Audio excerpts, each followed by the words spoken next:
ازيكم عاملين ايه رأيكم بقى في الفطيرة الحلوة دي؟ عملنا النهاردة فطيرة حلوة جدا بحشوة جديدة ومختلفة. عملناها بحشوة السبانخ والجبن. عايزة اقول لكم كل اللي مش بيحب السبانخ حتى الاطفال هيحبها بالطريقة دي. عايزة اقول لكم الفطيرة كان طعمها خطير. والعجينة تحفة جدا زي ما انتوا شايفين، لازم تجربوا الوصفة دي، متأكدة ان هي تعجبكم. طريقتها سهلة وبسيطة، شايفين بقى الحشو والعجينة تحفة جدا، وطريقة تشكيل سهلة جدا وبسيطة.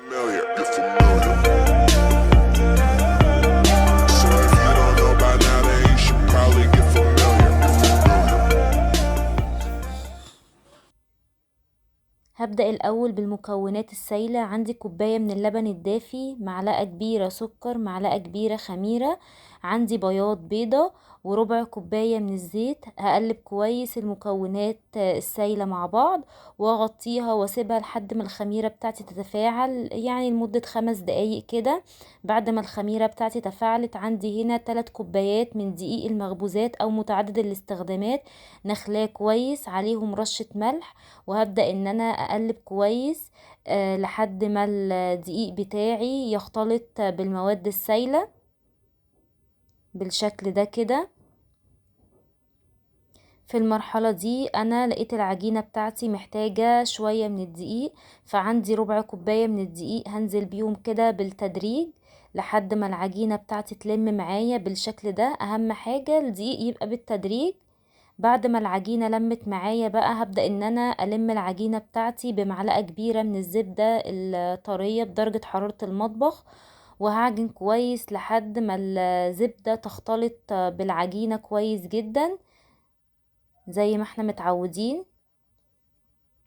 بعد ما العجينة بتلم معايا بالشكل ده، ببدأ ان انا اطلعها من البولة وانزل بيها على الرخامة بتاعتي تكون نظيفة، وابدأ بقى ان انا اعجنها كويس جدا لحد ما العجينة بتاعتي تلم معايا وتبقى ناعمة جدا. مدة العجن ما تقلش عن 10 دقايق، ممكن اكتر على حسب سرعتكم في العجن. بعد ما العجينة بتاعتي بقت ناعمة بالشكل ده، هبدأ بقى ان انا احطها في البولة بتاعتي واغطيها واسيبها تخمر في مكان دافي. في الوقت دوت هجهز الحشو بتاعي. عندي هنا طاس حلة فيها زيت. انا بصراحة كان عندي صدر فرخة متبل بملح وفلفل وبصلاية صغيرة مبشورة، فحبيت ان انا ازوده على الحشوة بتاعتي. لو انتم مش عايزين تزودوا فراخ عادي جدا، هو الاساسي اصلا السبانخ. بنزل بالفراخ بتاعتي كده، بديها صدمة لحد ما تغير لونها في الزيت. بعد ما بتغير لونها بنزل ببصلاية متوسطة متقطعة صغير، وبشوحها كده مع الفراخ. بعد كده بزود رشة من الفلفل الاسود ورشة ملح، ومش بكتر ملح. لان انا طبعا بضيف جبن هنا في الحشوة بتاعتي، فطبعا الجبن بتاعتي بتكون فيها نسبة ملح. عندي هنا سبانخ مغسولة كويس ومقطعاه صغير. عندي هنا حوالي كيلو من السبانخ.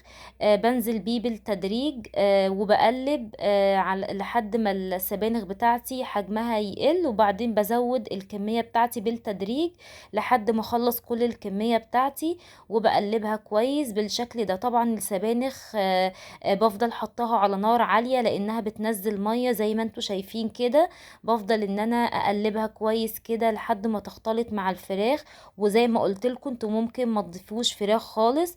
بفضل سايبة السبانخ بتاعتي بقى على نار متوسطة لحد ما المية بتاعتها كلها تنشف زي ما انتوا شايفين كده. المية بتاعتي كلها نشفت، شايفين؟ ببدأ بقى في المرحلة دي أضيف معلقة كبيرة من الجبنة الفيتا. طبعا بكون طفيت النار وشلت الحشو بتاعي من على النار. بضيف بقى معلقة كبيرة أو معلقتين كبار من الجبنة الفيتا. وعندي هنا ميكس جبنة شيدر على جبنة موتزاريلا.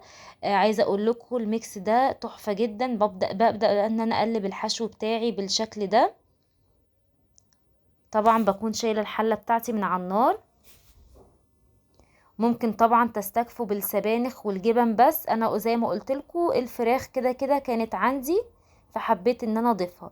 بعد ما خلصت بقى الحشو بتاعي، العجينة بتاعتي بتكون خمرت بالشكل ده، قوامها تحفة جدا. ببدأ ان انا اقسمها على كورتين كده زي ما انتوا شايفين، وبريحها طبعا 5 دقايق.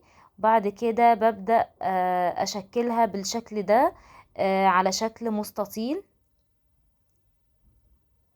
زي ما انتوا شايفين كده. العجينة اصلا مش محتاجة نشابة خالص، بس علشان انا عايزة العجينة بتاعتي يبقى سمكها رفيع. بعد ما بفردها شوية كده على الرخامة، ببدأ ان انا انزل بيها على الصينية بتاعتي علشان اعرف ان انا احشيها. بحط الحشوة بتاعتي بالشكل ده كده في نص العجينة، وببدأ ان انا اقفلها بالنص التاني زي ما انتوا شايفين كده، وبقفلها كده كويس من الجوانب، من الاطراف كده زي ما انتوا شايفين كده. وطبعا المرحلة دي لازم تعملوها على الصينية، لان العجينة بتاعتي طرية جدا زي ما انتوا شايفين، فمش هتستحمل اللي انتوا تنقلوها الصينية تاني، فبتشكلوها كده على الصينية. وزي ما قلتلكوا تخلوا السمك العجينة رقيق علشان تحسوا كده بطعم الحشوة. بعد كده بشكلها كده على شكل مثلثات بالسكينة. بس مش بتخلوا التشكيل لحد الاخر، يعني يدوب كده على وش العجينة. بعد كده بدهن العجينة الفطيرة بتاعتي بقى صفار بيضة عليها معلقة من اللبن، وبزينها بأي شكل انتوا عايزينه، وبدخلها الفرن يدوب 10 دقايق ربع ساعة. بعد ما بتطلع بغطيها واسيبها ترتاح معايا. انا هنا قدمتها لكم وهي سخنة علشان تشوفوها وتشوفوا الجبن كده وهي سايحة. بس طبعا لازم تخلوها تهدى عشان تفضل معاكم طرية. عايزة اقول لكم طعمها وريحتها والعجينة دي لازم تعتمدوها لأي نوع من انواع المعجنات، تحفة جدا وطرية وناعمة وبتدوب كده في البق.